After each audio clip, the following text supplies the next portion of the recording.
As coaches, we often get asked how to coach or how to teach kicking. Well, today we're going to look at this in three ways. We're going to talk about the key factors of each individual kick.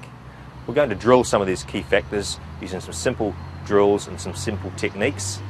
And finally, we're going to look at games-based or scenario-based coaching. This is the most important part. It's all very well having a kicker who can technically kick well, but unless they can learn how to kick tactically, then often they cannot form the right type of kick at the right time in the game.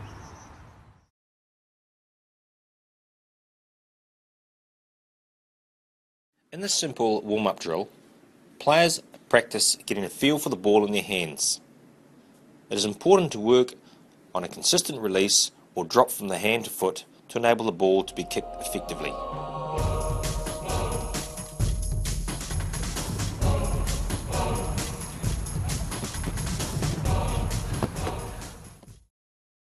Another good warm-up drill here is getting our players just to imagine they've got a ball in their hands and just to practice their balance, working on your core balance. So just have a imaginary ball in your hand here, up here, and just snap through. Okay, looking to try and lock your core in and keep your balance in preparation for some kicking.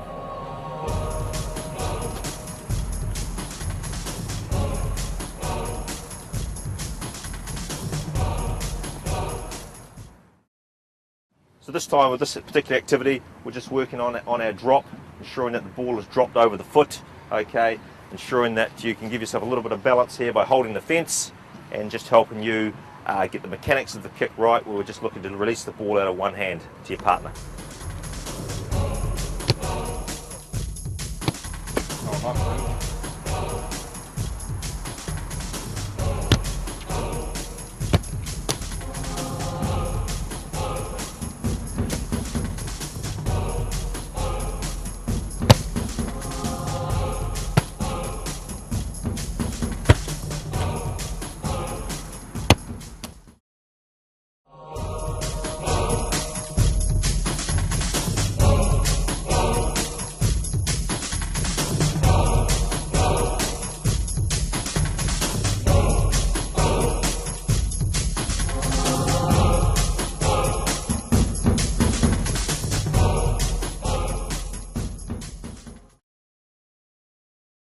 Okay, this time we're just going to progress it a little bit more, and we're going to have a one ball between two, and it's going to kick and catch on the run. So again, just working on the mechanics of the kick as we move into this kicking activity. Just vary the height and the length of your kick, looking for accuracy.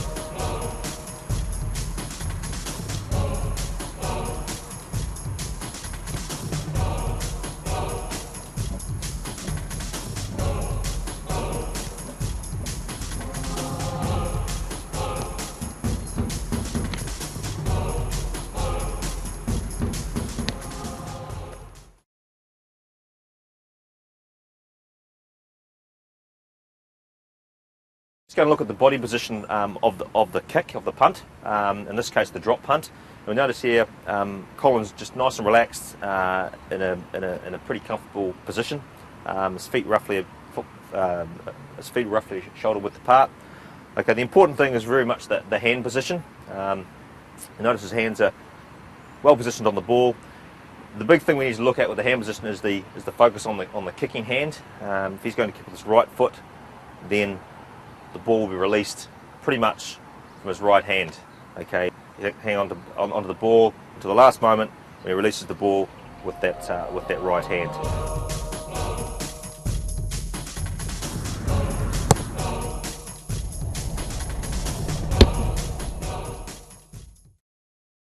We also want to look at the angle of the ball when it's released. The angle of the ball as it's dropped, okay, it's just slightly forward, all right, and what that does, it opens up what we call the sweet spot of the ball.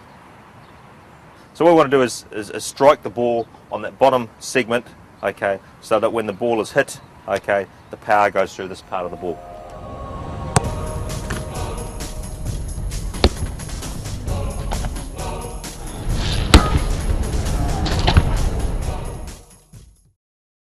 When we're drop punting, okay, he's going to kick the ball with the bony part of his foot, okay, which is just on the top of the laces here. Right, we don't want it to be kicking in here or out to the side on the instep.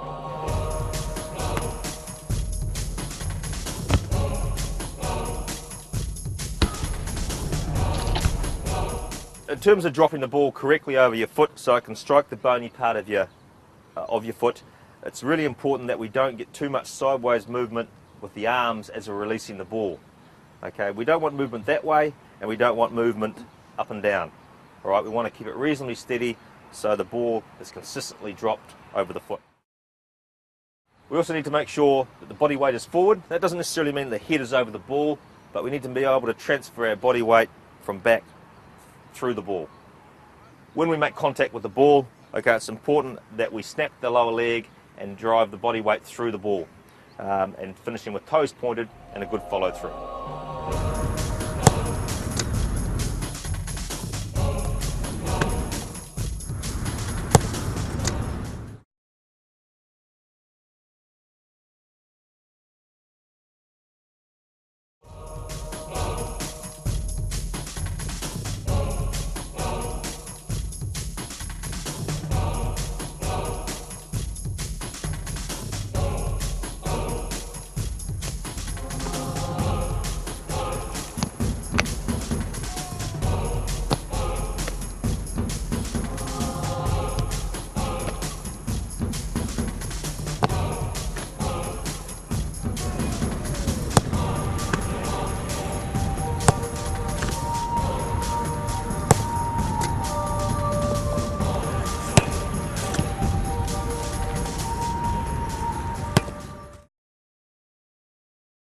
Okay, in this next snap drill, what we'll do is to ensure that we've got nice strong balance when we're kicking, we're going to aim to lock our core. So in particular, if I'm kicking off my left foot, I really want to work hard at locking my right side in.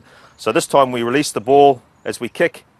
We're going to hold our kicking leg in the air, have our core locked and bring it back down, and we should be able to determine whether we've got good balance or not.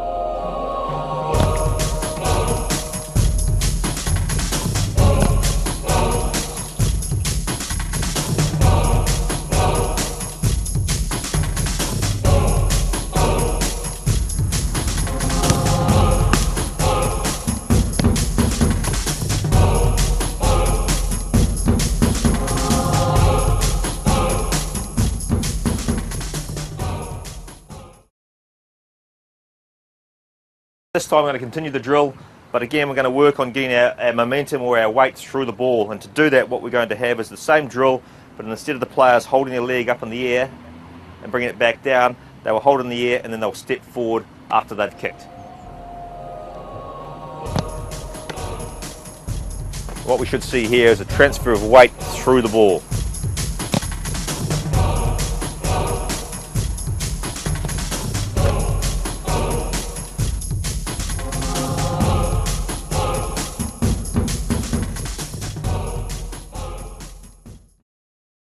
While we have a series of drills to try and improve technique, it's important that we do put it into context. So now we're just going to progress it further, where the players will kick to each other, just working on the drop punt still, and ensuring that they manage to put the technical aspects of the snap kick into place in more of a contextual way.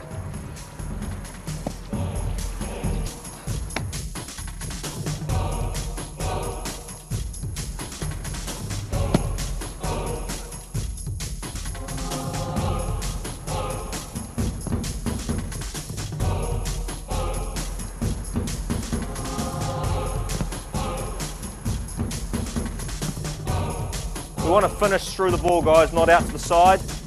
Okay, kicking leg through to target.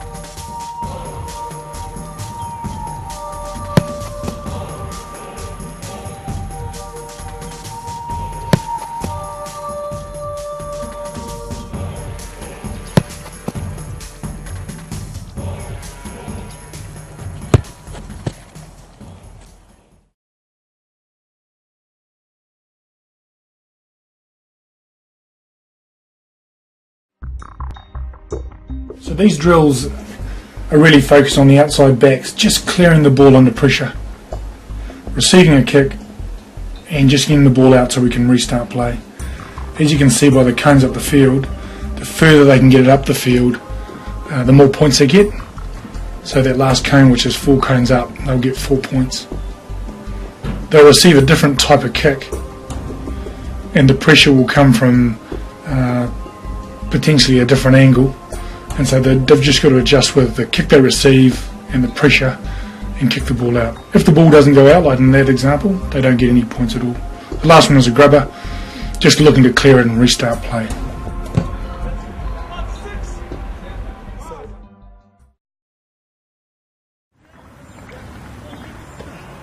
So you can see here the halfbacks are doing grubbers down the sideline, again aiming for territory and getting the ball out of touch. We change the type of kick depending on the player's position. And for There the we go. teams, Crotzies. kicking into a space in between the fullback and the sideline.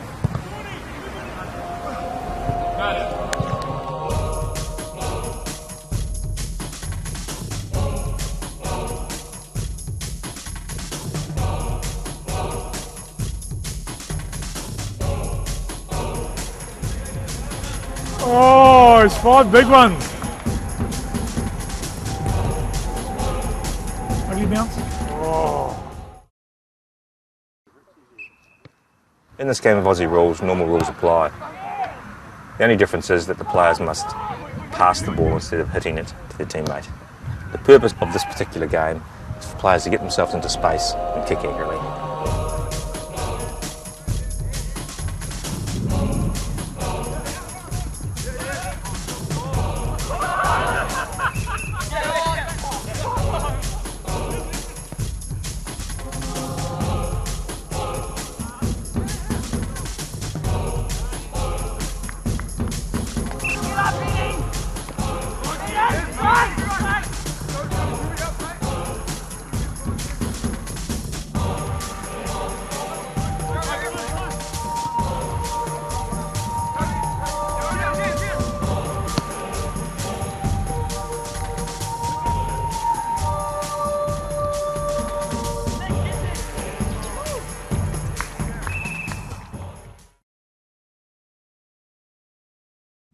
In this game of kick tennis, the aim is to find space and hit grass with your kick.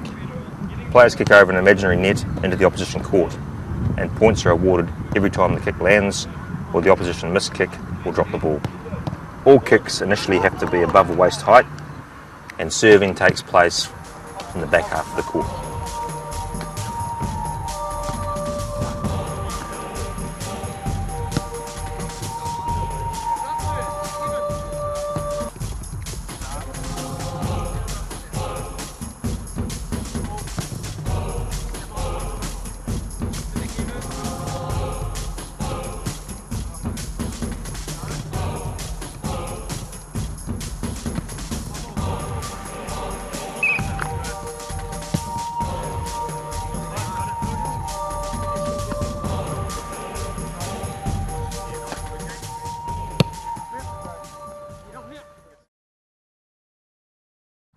In this game of 40-20 kick-touch, combines the skills of run, catch and pass with the ability to kick for space and territory. Normal touch rules apply. The field is set up with flags marked 20 metres from each goal line. And the defensive side always must have a player in this particular zone.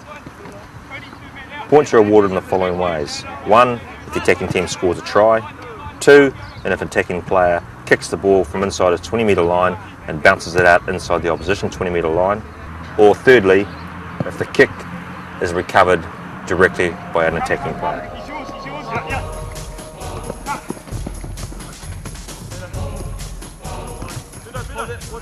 You're pushing on me. Push, Dad. More men. On your right. Yeah, Billy. Get him. Go.